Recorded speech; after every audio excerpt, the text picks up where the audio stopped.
తాకట్టులో ఉన్న బంగారం అమ్మాలనుకునే వారి ఇన్ఫర్మేషన్ ఇస్తే దాని వాల్యుయేషన్ బట్టి మీకు కమిషన్ కూడా ఇస్తుంది గోల్డ్ హబ్. అందరికీ హాయ్ అండి. ముఖ్యంగా జన సైనికులకి, వీర మహిళలకి నాది ఒక చిన్న విన్నపం అండి. నేను ప్రొఫెషనల్గా కమెడియన్ అయి ఉండొచ్చు కానీ పర్సనల్గా 80% మార్కులతో బీటెక్ కంప్లీట్ చేసి ఈ సమాజం మీద, రాజకీయాల మీద, అలాగే వ్యక్తుల మీద, విలువల మీద, అన్నిటి మీద అవగాహన కలిగిన ఒక వ్యక్తిని నేను కూడా. ఆంధ్రప్రదేశ్లో ఓటు హక్కు ఉంది కాబట్టి జరుగుతున్న విషయాల మీద మాట్లాడే హక్కు నాకు కూడా ఉందని నేను మాట్లాడుతున్నాను.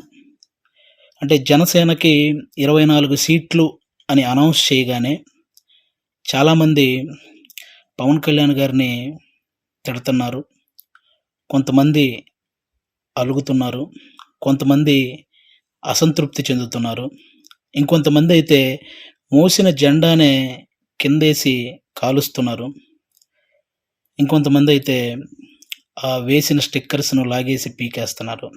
ఇవన్నీ చూసి నిజంగా మనసుకి చాలా చాలా చాలా బాధ అనిపించింది.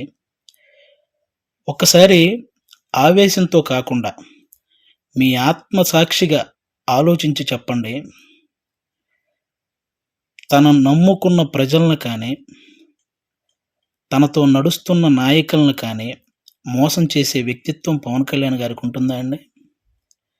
పెట్టిన పార్టీకి సపోర్ట్ చేసే మనమే ఇంత ఆలోచిస్తే ఒక పార్టీ పెట్టిన వ్యక్తి ఇంకెంత ఆలోచించుంటాడు? ఒక డెసిషన్ తీసుకోవడానికి తనలో తాను ఎంత మదనపడి ఉంటాడు? ఇది ఒక్కసారి ఆలోచించాలని మనస్ఫూర్తిగా కోరుకుంటున్నాను. 10 సంవత్సరాలుగా ఎటువంటి అవినీతి చేయకుండా తన సొంత కష్టార్జితంతో పార్టీని నడుపుతున్న గొప్ప నాయకుడు పవన్ కళ్యాణ్ గారు. అలాంటి వ్యక్తి గురించి మన శత్రువులు మాట్లాడినట్టు మనం కూడా మాట్లాడితే నిజంగా బాధ అనిపించిందండి. అంటే 24 సీట్లు ఏంటి, అదేంటి, ఇదేంటి అని 2019లో కనీసం ఆయన్ను కూడా గెలిపించుకోలేని మనం అదేంటి, ఇదేంటి అని అడిగే హక్కు నిజంగా మనకు ఉందంటారా? అరే, చిన్న పరీక్ష ఫెయిల్ అయితేనే ఇంట్లో నుంచి ఒక 10 రోజులు బయటికి రాము. అలాంటిది ఇంత పెద్ద ప్రజా సంగ్రామంలో 2 చోట్ల ఓడిపోయి కూడా రెండో రోజే సమస్య అనగానే పరిగెత్తుకుంటూ వెళ్ళి ఆ సమస్యను సాల్వ్ చేసిన గొప్ప మనసు పవన్ కళ్యాణ్ గారిది.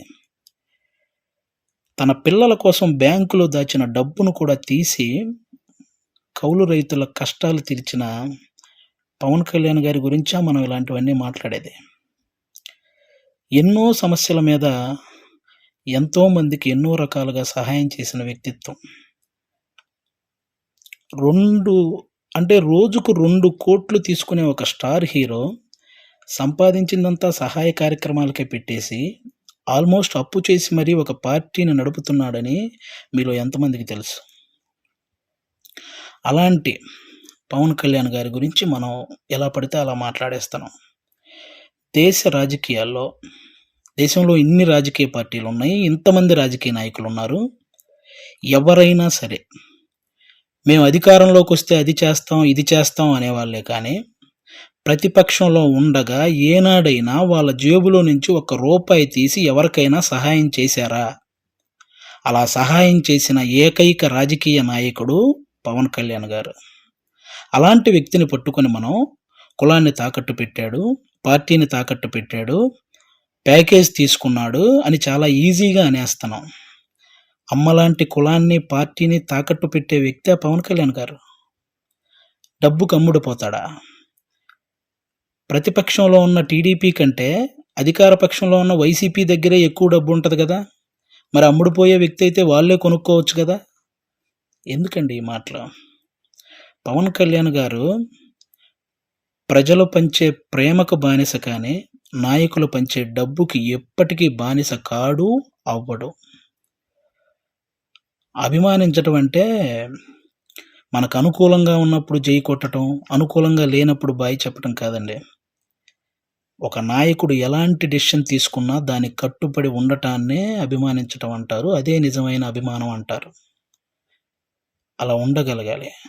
ఎవరో రెచ్చగొట్టే మాటలు మన మీద కావాలని చూపించే జాలికి వాటిని చూసి మన నాయకుడిని మనమే ఎప్పుడూ తక్కువ చేసి మాట్లాడకూడదు.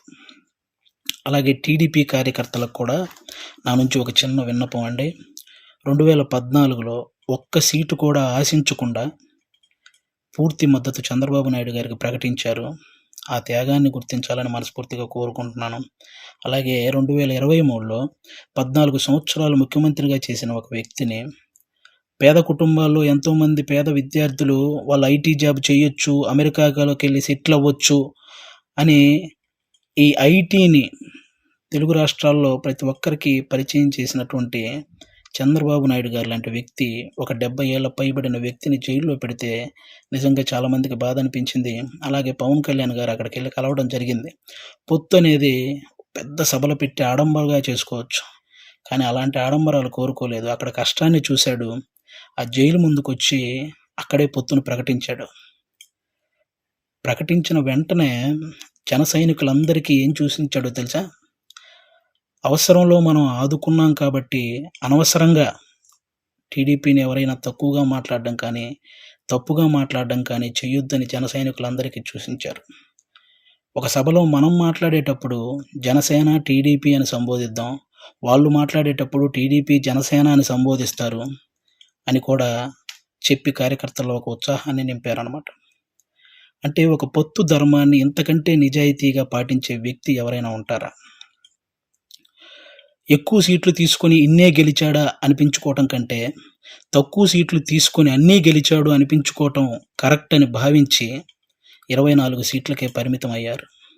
కాబట్టి టీడీపీ కార్యకర్తలందరికీ రేపొద్దున ఆ 24 చోట్ల టీడీపీ కార్యకర్తల ఓటు ట్రాన్స్ఫర్ ఖచ్చితంగా జనసేనకు జరగాలి.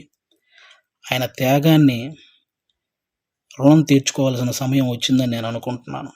అలాగే పవన్ కళ్యాణ్ గారి మాటని గౌరవించి జనసేన కార్యకర్తలు కూడా టీడీపీ నిలబడ్డ ప్రతి చోట ఆ ఓటు ట్రాన్స్ఫర్ జరగాలని మనస్ఫూర్తిగా కోరుకుంటున్నాను.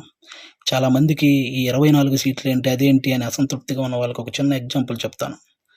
మహేంద్ర సింగ్ ధోని క్రికెటర్ మీ అందరికీ తెలుసు. ఆయన వచ్చిన కొత్తలో స్టార్టింగ్లో డకౌట్ అయ్యాడు. ఆ తర్వాత మంచి మంచి షాట్లు కొట్టి ఒక 24 పరుగులు చేశాడు. ఇతనిలో గేమ్ ఉంది అని అందరికీ తెలిసేలా చేశాడు. ఆ తర్వాత గేమ్ చేంజర్ అయ్యాడు. ఆ తర్వాత గేమ్ విన్నర్ అయ్యాడు. ఫైనల్గా క్రికెట్నే శాసించాడు. మన నాయకుడు కూడా అంతే. స్టార్టింగ్లో 2 చోట్ల ఓడిపోయి ఉండొచ్చు. ఇప్పుడు 24 సీట్లతో అసెంబ్లీలోకి 21 సీట్లతో అసెంబ్లీలోకి వెళ్ళొచ్చు, 3 పార్లమెంట్ సీట్లు గెలవచ్చు. రాజకీయం బాగా తెలిసినవాడు అని అందరూ అనుకోవచ్చు. ముందు ముందు ఆయనే గేమ్ చేంజర్ అవ్వచ్చు, ఆయనే గేమ్ విన్నర్ అవ్వచ్చు. మీరు చూస్తుండగానే ఈ రాజకీయాల్ని శాసించవచ్చు. కాబట్టి ఎప్పుడు ఎవరిని తక్కువగా అంత ఈజీగా ఒక పార్టీ నడిపే అధ్యక్షుడు ఎంత ఆలోచించుంటే ఇవన్నీ చేస్తుంటాడని గుర్తుపెట్టుకొని మాట్లాడాలని మనస్ఫూర్తిగా కోరుకుంటున్నాను. ఆయన నిలబడ్డ 24 సీట్లు గెలిపించి ఒక మంచి పొజిషన్లో ఉంచండి. మన మనసులో ఉన్న పొజిషన్కి ఆయనే చేరుకుంటారు. థ్యాంక్ యూ అందరికీ. అంటే 10 సంవత్సరాల నుంచి పార్టీ నడుపుతున్న ఒక వ్యక్తికి 10 సీట్లు తగ్గగానే ఎలా పడితే అలా మాట్లాడుతుంటే 2 డేస్ నుంచి ఏం చేయాలో అర్థం కాక ఒకసారి నేను మాట్లాడాలనిపించి మాట్లాడాను. తప్పు మాట్లాడుంటే క్షమించండి, కరెక్ట్ మాట్లాడుంటే కన్విన్స్ అవ్వండి. Thank you. జై హింద్, జై జనసేన. Thank you.